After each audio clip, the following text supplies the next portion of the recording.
Hi, my name is Devin Thompson. This is my English 102 research presentation. I wrote this out, so bear with me. My topic is how social media affects adolescents' mental health. My thesis is that social media is harmful to teens because it raises their anxiety, lowers their self esteem, and pushes them into constant comparison.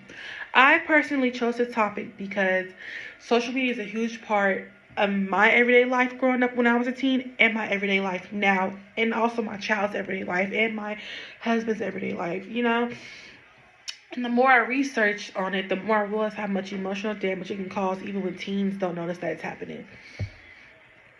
I'm sick too a little bit, so bear with me. One of the biggest things I learned is how much social media increases anxiety. Teens spend hours a day online, every single day, with all the notifications and updates constantly going off. They feel like they can't miss anything. That creates a lot of stress and a fear of missing out.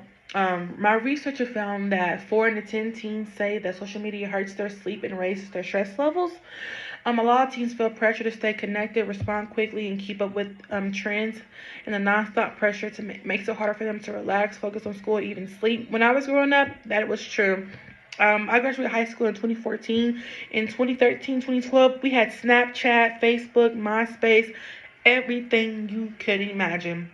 So I seen things that I should not have seen while I was growing up as a teen. Um, Another major issue is how social media affects teens' self-esteem. Teens are constantly comparing themselves to edited photos, filtered videos, and perfect-looking posts from influencers or even their classmates because people only post the best and most flattering parts of their life. So teens can end up feeling like everyone looks better, which that is not true. Once that filter comes off, you don't even look the same. That's why I had to realize that you don't look how you look in your pictures how you look now, boo. But teens nowadays don't know that. They go off what they see from the influencers or their classmates. They don't understand that. Um, Studies show that kind of comparison can make teens feel like they don't fit in or fill up to a par with that next person. When they don't get enough likes or comments, they start to feel like something is wrong with them. And over time, that can seriously damage a person's confidence or their self esteem, which is true because my self esteem got damaged from seeing people online look better than me and to come to figure out the whole time they don't look better than me. That's how it is on social media, though. Social comparison also creates a lot of emotional harmful. Um, One of my researchers found that teens who spend more than 3 hours a day on social media have a higher levels of depression and anxiety, which is true. I have a little anxiety now from social media from back in the day, and I'm still dealing with that trauma to this day. Um, Teens compare themselves to everything, how they look, what they wear, what they own, and even their popularity. In my era, we didn't really have cliques or that popularity stuff. I went to a good school, so the stuff that they're doing now, we didn't do back in my time. So honestly, I can't feel a teen's pain when they say they have cliques or they have popular people, the non-popular people. We didn't grow up with that. Yeah. And when you add in cyberbullying to the mix, it gets worse, which I wasn't a bully. I didn't get cyberbullied, but I do know people who were cyberbullying. The hurtful comments, the online drama, being excluded from group chats. Teens follow this ever because they're always on their phone. The constant pressure makes teens feel like they're always behind or not good enough just because of what they see on social media. So, yeah, social media is very damaging. Very. Some people argue that social media isn't actually harmful and that the real issue is the design of the apps, like the original. I'm not going to say that word.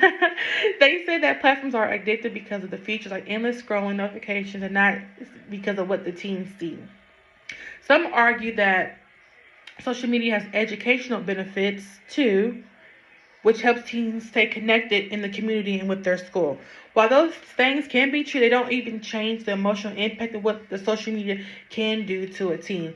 Even if the apps weren't designed to be addictive, teens will still compare themselves to what they see online to this day.